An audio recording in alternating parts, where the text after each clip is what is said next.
Hello. I'm going to tell you about a Sunday a couple of weeks ago. That Sunday afternoon, I was invited to an afternoon party outside.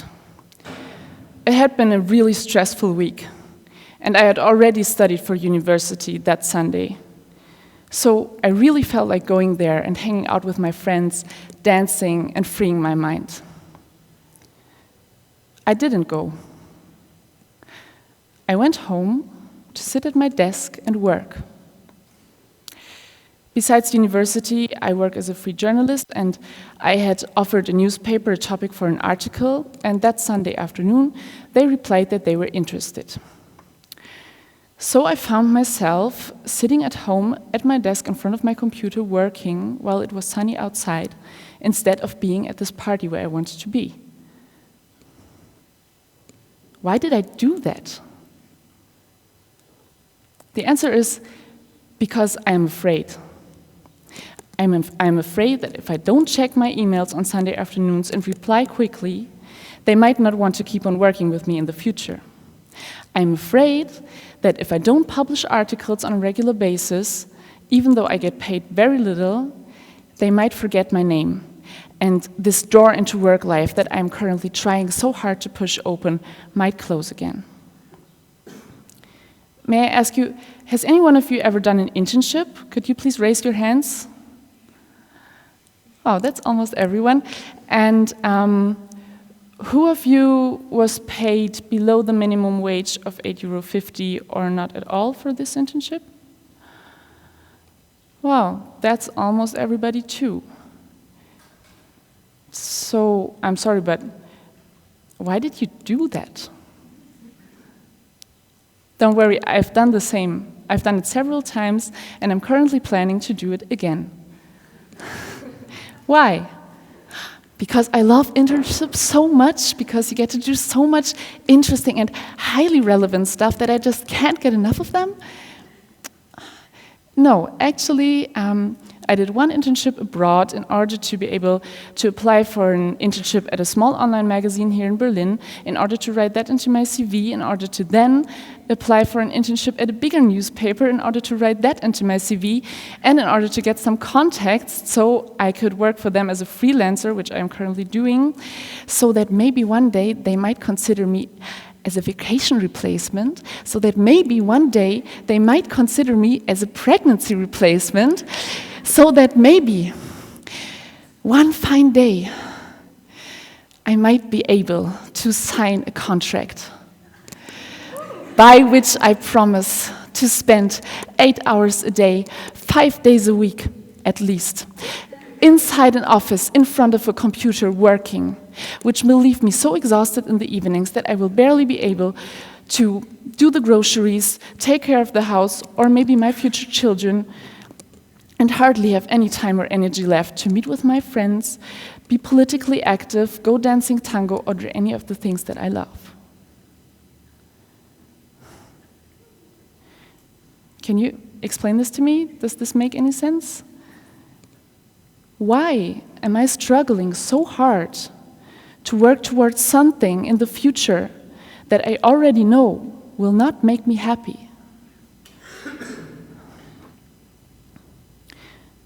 The reason is because I am afraid.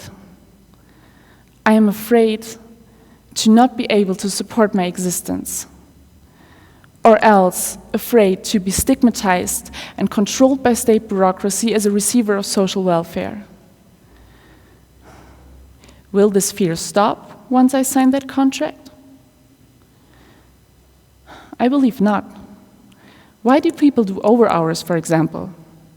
My father did tons of overhours at his last workplace, even though he really wanted to spend time with his family, just because he knew that if he wasn't going to do those overhours, there were people standing in line willing to do them.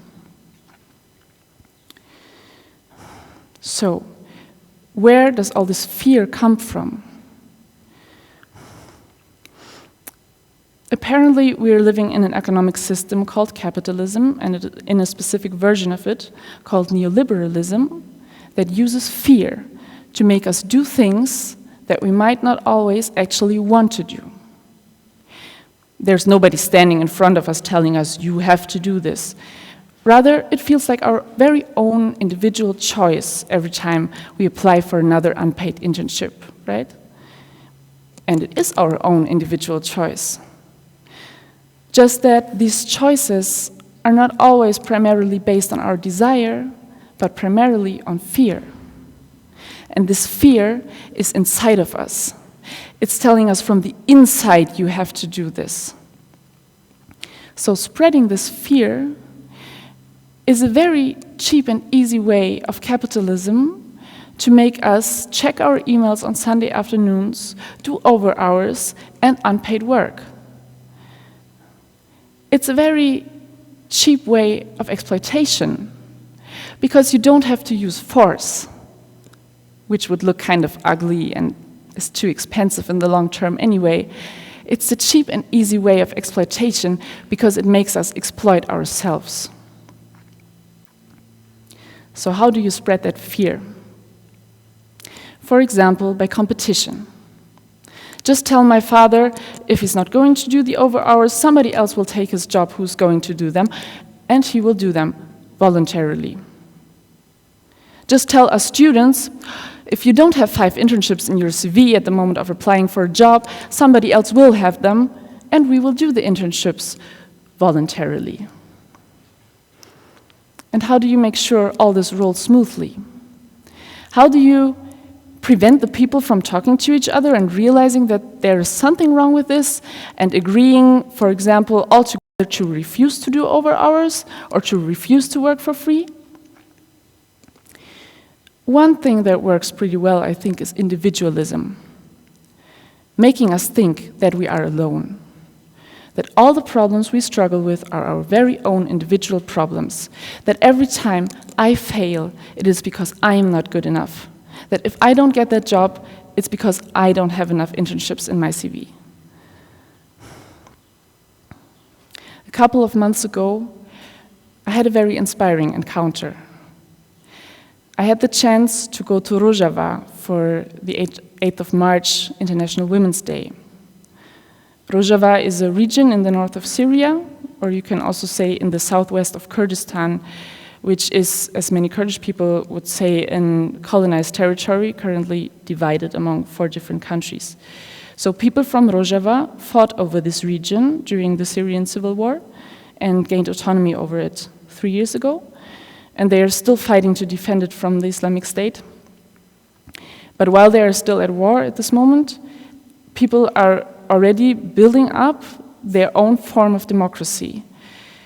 And one thing that plays a very important role in all aspects of this democracy is women's liberation. So while I was there, I had the chance to visit a women's cooperative. Many of these cooperatives are forming right now in Rojava, I guess as a way to challenge the capitalist way of production, while the free market still exists at the same time. These cooperatives are like factories, but only that all the workers earn the same, and they democratically elect their management, which also earns the same as all the other workers. And since in Rojava, just like here in Germany, women are generally in a more difficult economic situation, some of these cooperatives are only women's cooperatives in order to give women a priority so that women can empower themselves economically and be economically independent. I found this idea very inspiring. Similar concepts actually exist here in Berlin as well, only that here they are usually called collectives, but the idea is a very similar one. For example, the vegan supermarket around my house is a collective. My favorite cafe in Neukölln is a collective. So all this had me thinking, what if I unite with other free journalists to form a collective? Together, we could resist this fear that makes us do things that we don't actually want to do. We could share our income and give each other security. Maybe one month I earn more and somebody else earns less, and maybe the other month it's the other way around or not. But if we all share, chances are that we all get by all the time. Together we could resist competition. Who cares if I write this article or if she writes this article, if the money goes to our shared bank account anyway? Instead of competing against each other, we could share our contacts to newspapers. We could share our skills and our experiences. Together we could resist individualism. We could share our worries and our fears, support each other, and realize that we are not alone with our struggles. I might be a free journalist. You might be an artist, or a carpenter, or a business student. I think these mechanisms of fear and competition and individualism affect us all in some way. So I believe that forming a collective might be a way for all of us to resist these mechanisms. What I personally found so interesting about my experience in Rojava was that the cooperative I visited was a women's cooperative. Because here in Germany too, women are disprivileged on the labor market. To give you some examples, we still earn 22% less than men on average. The older we get, the wider gets this gender pay gap. At the age between 46 and 50, it's already at 25.3%. If you happen to be a single mother, you're in great risk of poverty because 40% of single parents are dependent on social welfare, and 9 out of 10 single parents are actually single mothers. So working part-time or taking longer breaks off of work, for example, to raise your children, also has a huge negative effect on your career because there are just not so many leading positions that allow you to work part-time. Guess what? Working part-time and taking longer breaks off of work is something that women do disproportionately more often than men. As you see, 58% of women work part-time, while only 20% of men work part-time. So this is one reason, but definitely not the only one, why you find very few women in leading positions. Only 1/3 of management positions in Germany are exercised by a woman. And the higher you look in this business hierarchy, the less women you find. Amongst all the board members of the 160 DAX-registered companies in Germany, only 5.5% of them are women. Actually, only 1/5 of these companies even has a woman at all amongst their board members. So all this leads to a lower pension, of course, as well. In Eastern Germany, the gender pension gap is the same as the gender pay gap, 22%. But in Western Germany, women's pensions are even 45% lower than men's pensions. That's almost half the money men get when they're old. So maybe this helps you understand why this fear that I talked about in the beginning, this fear of not being able to support myself, is especially real for women. And not only for women, of course. Apart from men and women, there are other genders that I'm sure also face discrimination on the labor market. And of course, gender is not the only category that matters in this aspect. Race and class, amongst others, are highly important factors in terms of job opportunities. What I can share with you today is my experience as a white woman. And from this experience and talking to many of my friends, I realized that competition and individualism also tend to be especially hard on us. Because, first of all, we live in a sexist society, so we are very likely to be confronted with a boss who thinks that we are less competent just because we are a woman. But also growing up in this sexist society can make us doubt ourselves quite a lot more as a woman. Just to give you an example, I tend to start sentences with, I am not quite sure, but I think I've heard that, while my male classmates at university much more often start by, look, it's like this. And they start explaining, right? Even though we might have exactly the same knowledge on the topic. So, of course, how much we believe in ourselves and in our own strength and knowledge highly affects the way we present ourselves, for example, in job interviews.